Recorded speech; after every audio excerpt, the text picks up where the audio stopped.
এবার বোরাক উপরে ওঠা শুরু করলো, আর এবার যাচ্ছে এই বাইতুল মাকদাস থেকে উপরের দিকে। এটাকে বলা হয় মেরাজ, মানে ঊর্ধ্বে আরোহণ, ঊর্ধ্বগমন। ঠিক আছে।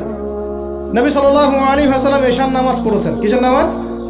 এশার নামাজ পড়ে কাবা ঘরের পাশে হাতিম আছে, কাবার হাতিম, হাতিমের উপর তিনি শুয়ে আছেন ডান কাত হয়ে। ডান কাতে শোয়া সুন্নত। ডান কাতে শুয়ে আছেন, তন্দ্রা ভাব, পরিপূর্ণ ঘুম আসে নাই। নবীদের কিন্তু ঘুম নাই। নবীদের ঘুমটাও কিন্তু, নবীদের ঘুমের মধ্যে যা আসে আল্লাহর পক্ষ থেকে সেটা ওহী।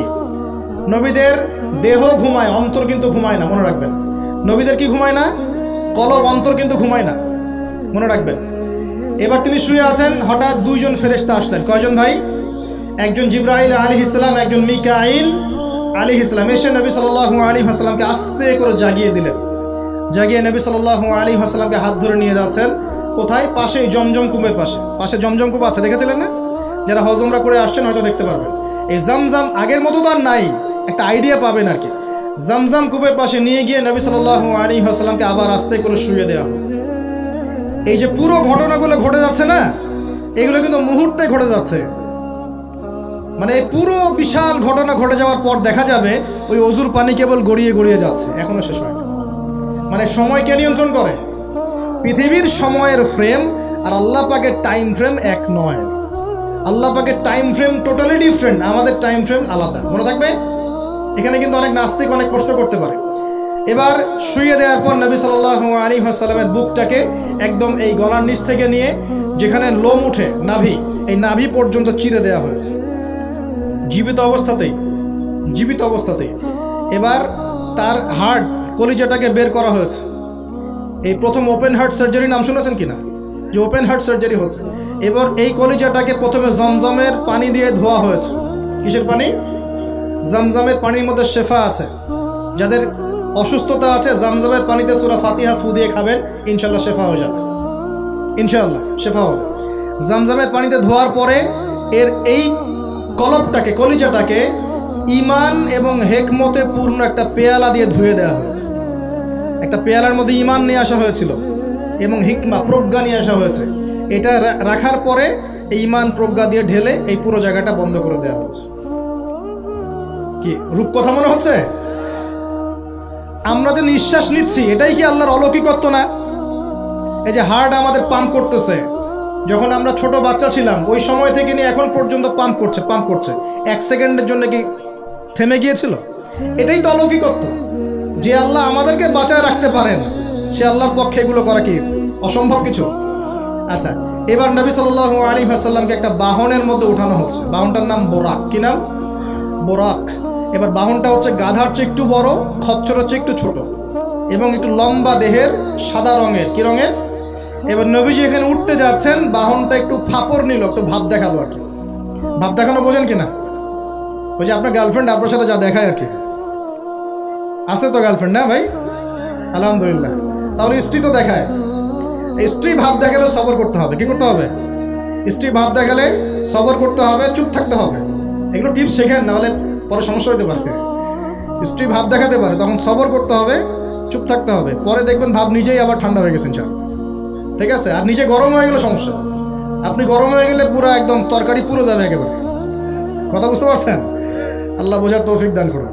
বোরাকটা ভাব নিচ্ছে আর কি।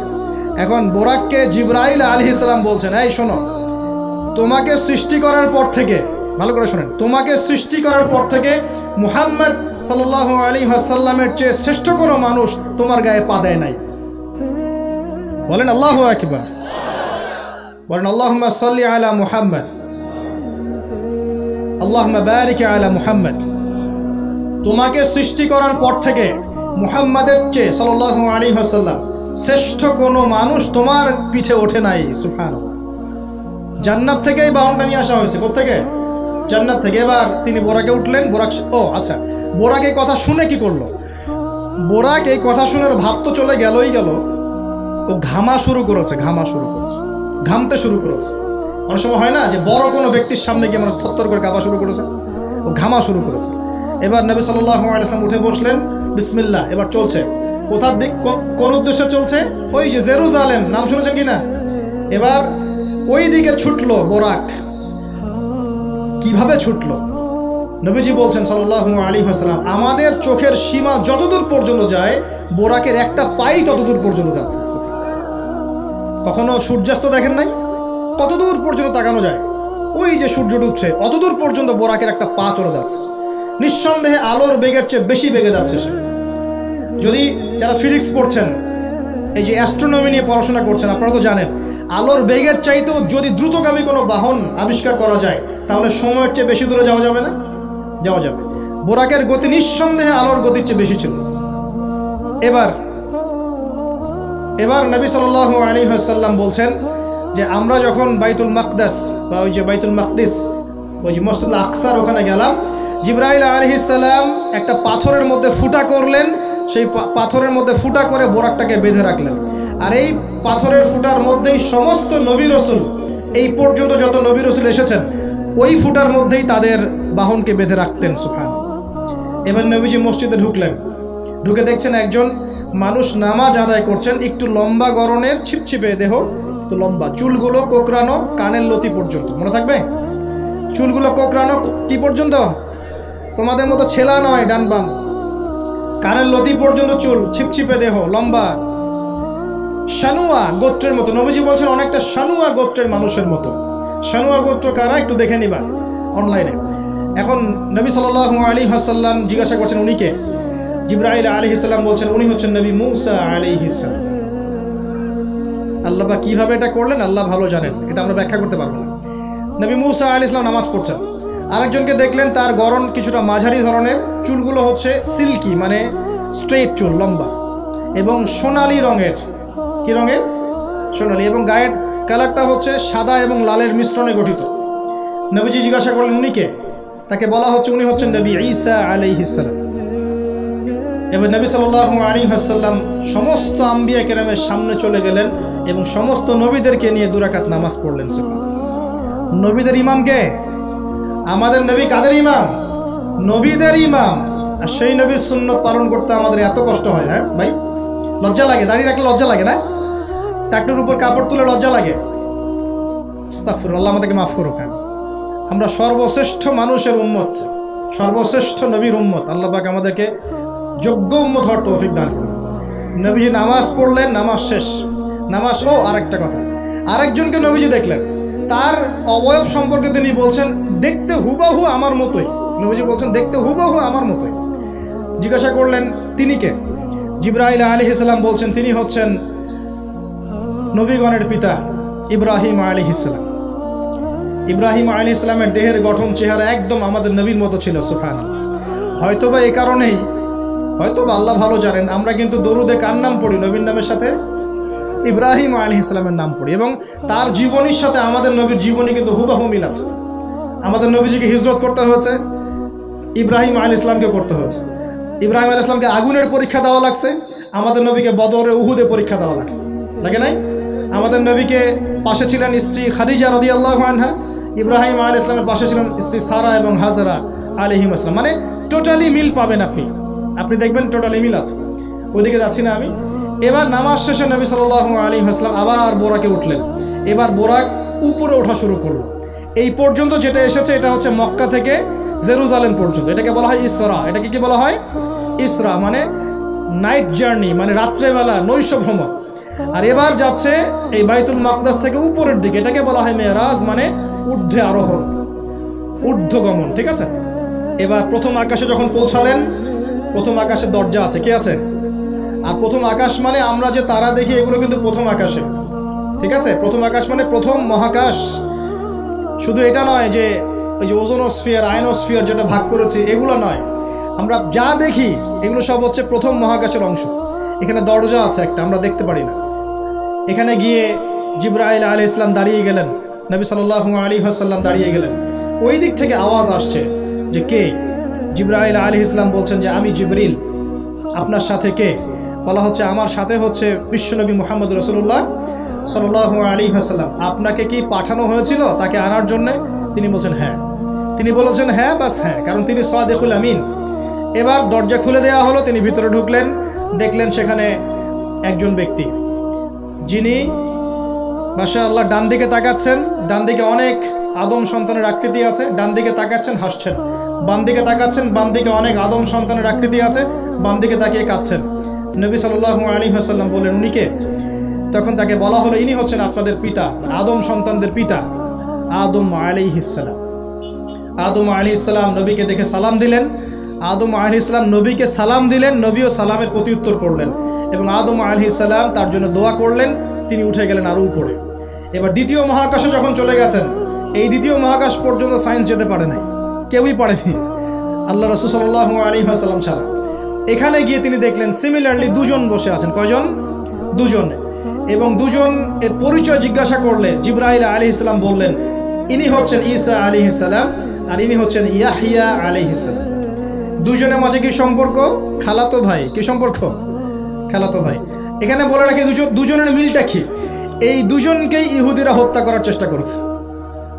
ঈসা আলাইহিস সালাম এবং ইয়াহইয়া আলাইহিস সালাম উভয়কেই কারা হত্যা করার চেষ্টা করেছে? ইয়াহইয়া আলাইহিস সালামকে তো হত্যা করেই ফেলেছিল, আর ঈসা আলাইহিস সালামকে হত্যা করার চেষ্টা করেছিল, কিন্তু আল্লাহ পাক সেটা হতে দেন নাই। আল্লাহ পাক তাকে উঠিয়ে নিয়েছে। তিনি আবার আসবেন কিনা? কোথায় আসবেন? সিরিয়ায়। কেন আসবেন? কারণ তিনি এই পৃথিবী থেকে দাজ্জাল এবং তার সমস্ত বাহিনীকে মেরে ফেলবেন ইনশাআল্লাহ, এবং প্যালেস্টাইন থেকে সারা বিশ্বে 40 বছর রাজত্ব করবেন ইনশাআল্লাহ। এটা হবে কি না? বিশ্বাস আছে তো ইনশাআল্লাহ? এটা হবে ইনশাআল্লাহ। এরপর সামনে যান, তৃতীয় আসমানে উঠলেন। সেখানে দেখছেন একজন ব্যক্তি যাকে এই পৃথিবীর অর্ধেক সৌন্দর্য দেয়া হয়েছে। নবীজি বললেন, তিনি কি এত অপরূপ সুন্দর?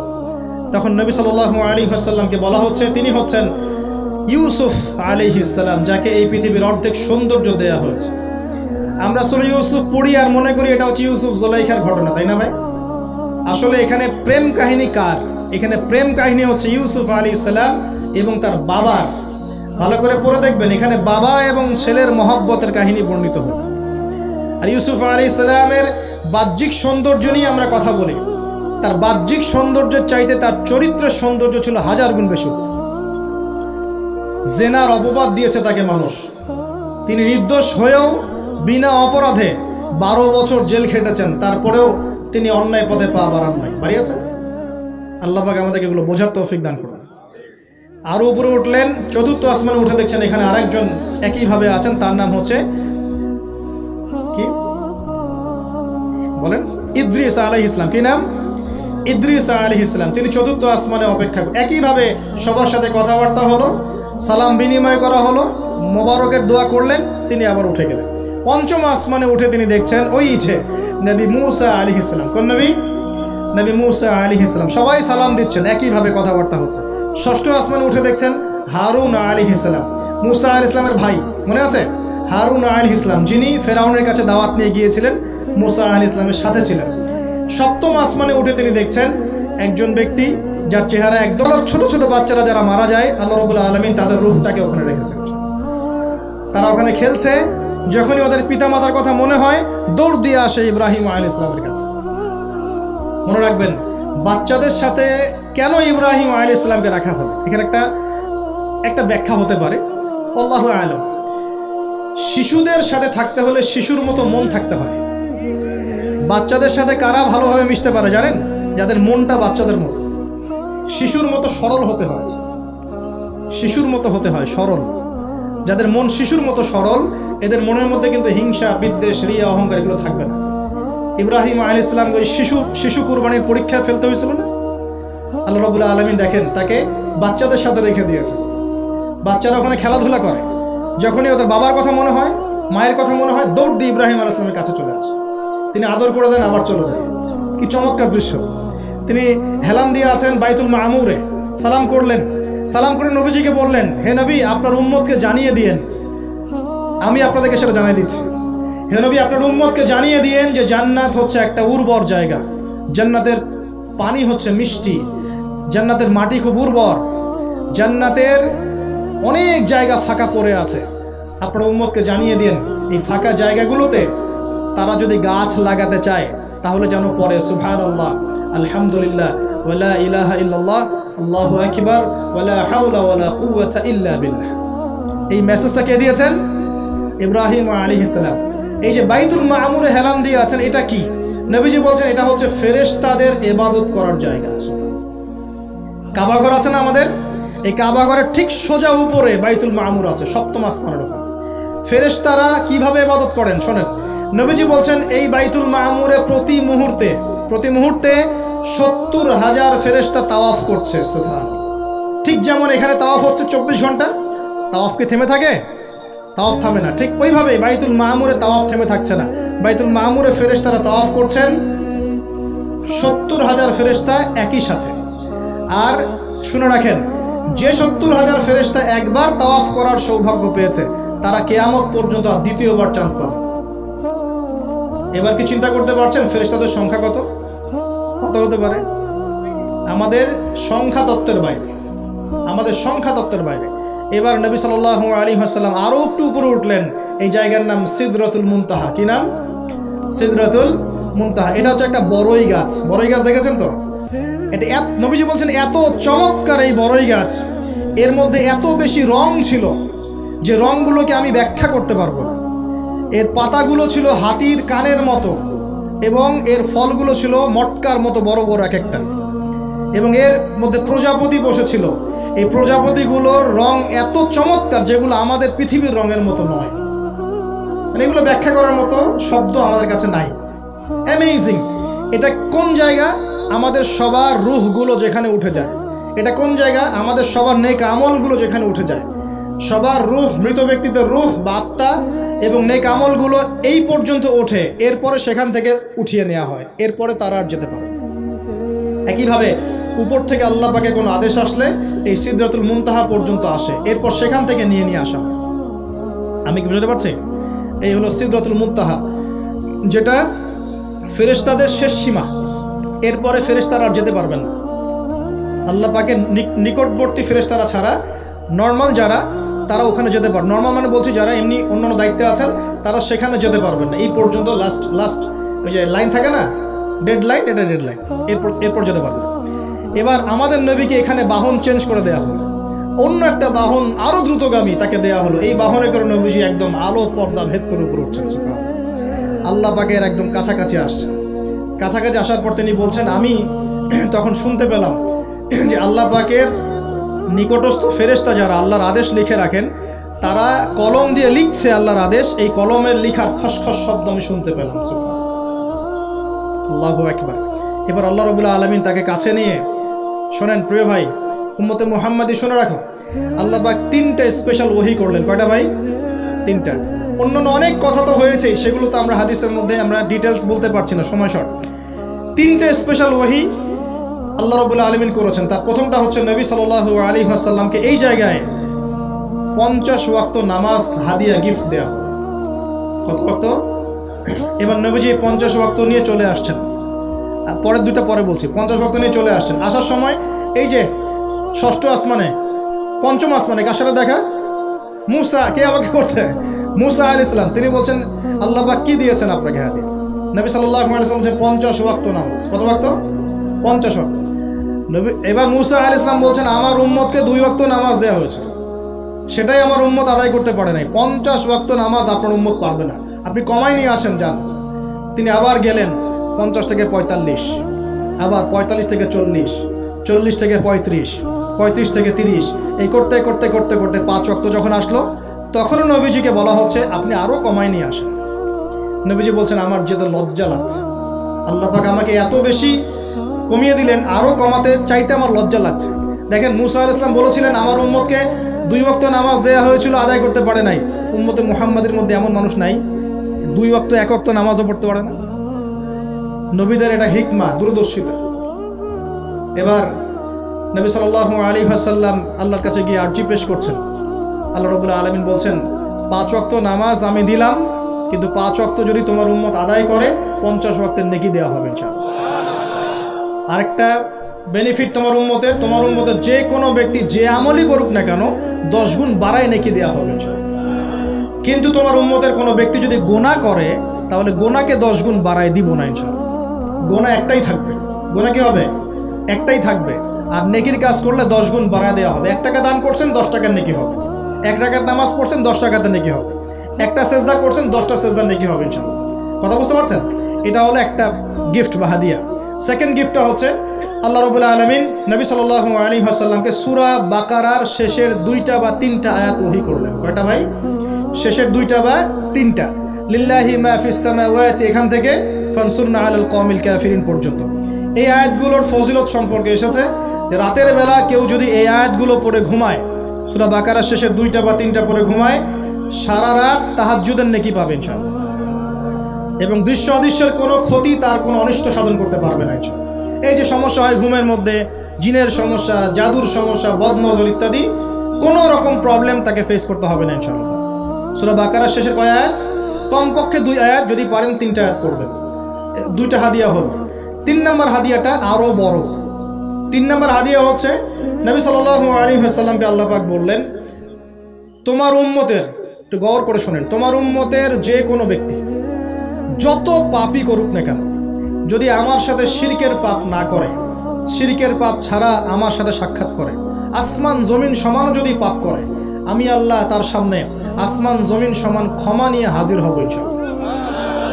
এই উম্মতের যে কোনো ব্যক্তি খালি লা ইলাহা ইল্লাল্লাহ মুখ দিয়ে পড়েছে, ইসলামের সামনে আত্মসমর্পণ করেছে এবং শিরক মুক্ত আমল করেছে, বেদাত মুক্ত আমল করেছে, ঠিক আছে, তার যত বড় বড় পাপই থাকুক না কেন, ইনশাআল্লাহ আল্লাহ পাক কোনো না কোনো ওসিলায় সেই পাপ মাফ করে দেবেন ইনশাআল্লাহ। এটা একদম লিখিত হয়ে গেছে। জান্নাতীদের 120 কাতার হবে। এই 120 কাতার মানুষের মধ্যে 80 কাতার হবে উম্মতে মুহাম্মাদের মধ্যে। আমরা কি শিরক মুক্ত আমল করতে পারবো না ভাই? সাহাবীরা অবাক হয়ে বলছেন, যদি সে চুরি করে, যদি সে জেনা করে, নবীজি বলছেন যদি সে চুরিও করে, যদি সে জেনাও করে, তবুও তাওহীদ ঠিক থাকলে জান্নাতে চলে যাবে। এখন কি তাওহীদ ঠিক করে চুরি করা শুরু করব? তাওহীদ ঠিক করে কি জেনা করা শুরু করব? এখানে আল্লাহ পাকের তাওহীদের গুরুত্ব বোঝানো হয়েছে। আর যে ব্যক্তি প্রকৃত তাওহীদে থাকবে সে কি জেনা করতে পারবে? আল্লাহ পাক আমরা সবাইকে 3টা হাদিয়া গ্রহণ করার তৌফিক দান করুন। আমার সাথে বলেন, 50 ওয়াক্ত নামাজ মানে 5 ওয়াক্তই। 5 ওয়াক্ত মানেই 50 ওয়াক্ত। 1 ওয়াক্ত পড়ছি মানে 5 ওয়াক্ত পড়ছি। 1 ওয়াক্ত পড়ছি মানে 10 ওয়াক্ত পড়ছি। 1 ওয়াক্ত পড়ছি মানে 10 ওয়াক্ত পড়ছি। আমরা কিন্তু 50 ওয়াক্তের নেকিই পাচ্ছি ইনশাআল্লাহ। আমরা সবাই 5 ওয়াক্ত নামাজের হেফাজত করতে পারবো তো ইনশাআল্লাহ? আল্লাহ পাক তৌফিক এনায়েত করুন, আমিন। আমরা কি সূরা বাকারার শেষের আয়াতগুলো মুখস্থ করতে পারবো ইনশাআল্লাহ? প্রত্যেক রাতে আমল করবো তো ইনশাআল্লাহ? আর শিরক মুক্ত আমল করার চেষ্টা করবো ইনশাআল্লাহ। একটা বই পড়বেন, কিতাবুত তাওহীদ, শিরক সম্পর্কে জানতে পারবেন ইনশাআল্লাহ। আল্লাহ পাক তৌফিক দান করুন। এবার নবীজি আসছেন, একটু শেষের দিকে মনোযোগ দেন, মনোযোগ হারান না, আর কিছু কথা বাকি আছে। নবীজি এবার আসছেন, আসার সময় তাকে জান্নাত জাহান্নাম দেখানো হয়েছে। কি দেখানো হয়েছে? জান্নাত এবং জাহান্নাম। নবীজি বলছেন, আমি জান্নাতকে দেখলাম। বিশৃঙ্খলা করেন না, আমি জান্নাতকে দেখলাম। জান্নাতকে দেখলাম, জান্নাতকে ঘিরে রাখা হয়েছে কষ্ট, ক্লেশ, এগুলো দিয়ে। মানে জান্নাতটা ঘেরা আছে কষ্ট দিয়ে, মানে জান্নাতে যেতে হলে কষ্ট করতে হবে, ঠিক আছে? ফজরের নামাজ উঠতে কষ্ট হয় না? সুদ ছেড়ে দেবো, এটা কষ্ট লাগতেছে না? কষ্ট হবে। আল্লাহর পথে চলতে হলে কিন্তু কষ্ট হবে। মানুষ ভালো মন্দ বলবে, অনেক সমস্যা। জান্নাতকে ঘেরা হয়েছে কষ্ট দিয়ে, আর জাহান্নামকে ঘেরা হয়েছে প্রবৃত্তির দাসত্ব দিয়ে। মন যাচাই তাই করার নাম প্রবৃত্তি। মন চাচ্ছে মদ খাইলেন, মন চাচ্ছে জেনা করলেন, মন চাচ্ছে সুদ খাইলেন, মন যাচাই তা দিয়ে জাহান্নামকে ঘেরা হয়েছে। এবার নবীজি বলছেন, জাহান্নামে আমি উকি মেরে দেখেছি, জাহান্নামে দেখেছি বেশিরভাগ অধিবাসী, জাহান্নামের বেশিরভাগ মানুষ হচ্ছে উম্মতে মুহাম্মাদের নারী জাতি। বলেন নাউজুবিল্লাহ। এই নারী জাতি মানে আমার বোন, আপনার মা, আপনার স্ত্রী, আমার বোন, আমার মা, আমার স্ত্রী, আমাদেরই তো। নারী কি আমাদের বাইরে? কেন তারা জাহান্নামে যাবে? নবীজি বলছেন কয়েকটা কারণ। 1, তারা বেশি বেশি লানত এবং অভিশাপ করে। 1, 2, তারা এমন কিছু কাপড় পরে শেষ জামানায় বাইরে ঘুরবে যে কাপড়গুলো পরেও তারা নগ্ন থাকবে, 2, অর্থাৎ বেপরদামির কারণে। 3, তারা বুক পিঠ চাপড়ায়, প্রলাপ বিলাপ করে, এটা একটা কারণ। 4, তারা স্বামীর সাথে কখনো কখনো কুফরি করে। কেমন? স্বামী সারা জীবন যদি তাদের ভরণ পোষণ ভালোবাসা দিয়ে যায়, কোনো একদিন যদি কোনো সমস্যা সৃষ্টি হয়, বলবে যে সারা জীবন তোমার কাছে কিছুই পাইলাম। এই সব কিছুর ঊর্ধ্বে একটা কারণ আছে। এই সব কিছুর ঊর্ধ্বে একটা কারণ আছে, সেটা হলো, শোনেন, তাদের উদ্ধত মস্তকটা আল্লাহ পাকের বিধানের সামনে সহজে অবনত হতে পারে না, চায় না। এগুলো কিন্তু সব মেয়েদের জন্য নয়, উম্মতে মুহাম্মাদির একটা অংশের মেয়েদের জন্য আল্লাহর নবী এইসব কথা বলেছেন। আবার এমনও মেয়ে আছে, শোনেন, এমনও মেয়ে আছে যারা ইমান আমল টিকে রাখার জন্য না খেয়ে থাকতেও রাজি আছে। এমনও মেয়ে আছে, এমনও বহু দিনী মেয়ে আছে আমাদের সমাজে যারা ইমান আমল ধরে রাখতে চায়, পরিবার তাকে রাখতে দেয় না। ফেরাউনের ঘরে থেকেও একজন মেয়ে জান্নাতে গিয়েছে কি না? গিয়েছে। অতএব আমরাও যে দুধে দেওয়া তুলসী পাতা এমন নই, আমাদের মধ্যে বহু খারাপই আছে। কিন্তু নবীজি এখানে স্পেশালি বলেছেন যে শেষ জামানার মেয়েরা নিসাউন কাসিয়াতুন আরিয়া, যারা কাপড় পরে নগ্ন থাকবে, মহিলাতুন মামিলাত, যারা অন্যকে আকৃষ্ট করবে, অন্যের দিকে আকৃষ্ট হবে, এরা জান্নাতে যাবে না, জান্নাতের গন্ধও পাবে না।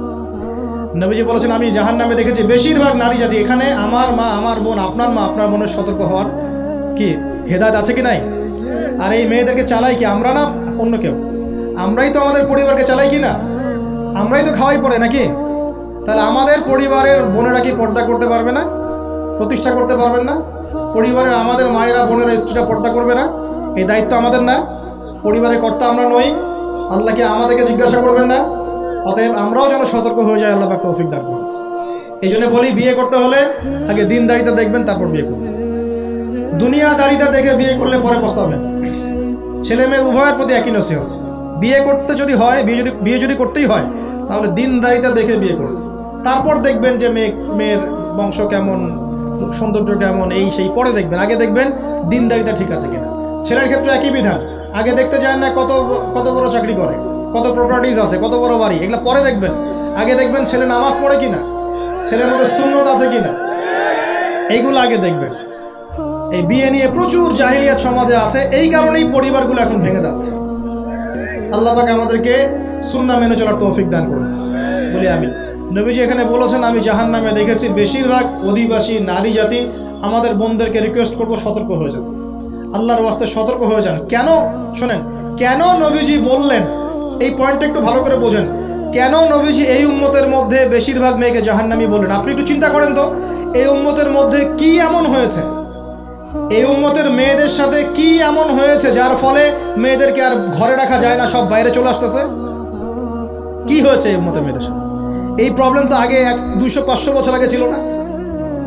500 বছর আগে আপনি কি কোনো মেয়েকে দেখেছেন আমাদের মেয়েদের মতো বেপর্দায় সারা রাস্তাঘাট, গ্রামগঞ্জ, একদম অফিস আদালত বাজার ঘাট সব ঘুরে বেড়াচ্ছে? দেখেছেন 500 বছর আগে, 300 বছর আগে, 200 বছর আগে? লাস্ট সমসাময়িক সময়ে কি এমন হলো যে মেয়েদেরকে আর ঘরে রাখা যায় না? আমি একটা শব্দ বলে দিই, বাসায় গিয়ে রিসার্চ করবেন, সব বলে দিব না। লাস্ট 100-200-300 বছরে একটা মুভমেন্ট, একটা আদর্শ ছড়িয়ে পড়েছে বিশ্বের বুকে, তার নাম হলো ফেমিনিস্ট রেভলিউশন। মনে থাকবে, ফেমিনিস্ট রেভলিউশন। এটা নিয়ে ঘাটাঘাটি করেন, বুঝতে পারবেন কেন জাহান্নামের বেশিরভাগ অধিবাসী জাহান্নামে যাবে, নারীরা কেন জাহান্নামে যাবে বেশি বেশি। এই মুভমেন্টটা নিয়ে পড়াশোনা করলেই বুঝতে পারবেন। আল্লাহ পাক আমাদেরকে বোঝার তৌফিক দান করুন, অন্তরের চোখ খোলার তৌফিক দান করুন। নবীজি আরও বলছেন আমি জাহান্নামে গেলাম, জাহান্নাম আমাকে দেখানো হলো এবং সেখানে আমি একজন ফেরেশতাকে দেখলাম। কি দেখলাম? এই ফেরেশতা আমাকে দেখে হাসে নাই।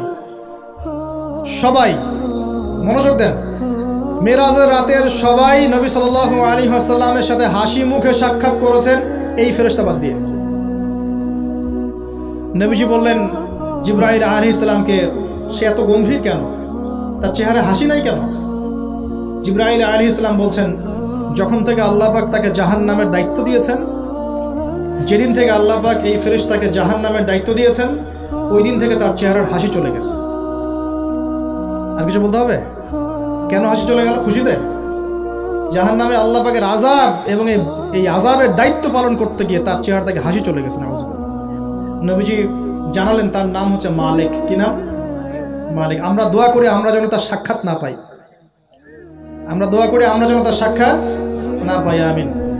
এবার নবী সাল্লাল্লাহু আলাইহি ওয়াসাল্লাম আসছেন, আসার সময় সুঘ্রাণ পাচ্ছেন, সুঘ্রাণ। ও একটা কথা বলি নাই, জান্নাতে তিনি যখন দেখলেন, সেখানে দেখলেন যে এখানে বেশিরভাগ অধিবাসী হচ্ছে এই উম্মতের গরিব মানুষরা। এই উম্মতে কারা? গরিব মানুষ, টাকা পয়সা কম, এত হিসাব কিতাব নাই, 5 ওয়াক্ত নামাজ পড়ে, রোজা রাখে, সাধ্যমতো দান সদকা করে, সত্য কথা বলে, জান্নাতে চলে যাবে ইনশাআল্লাহ।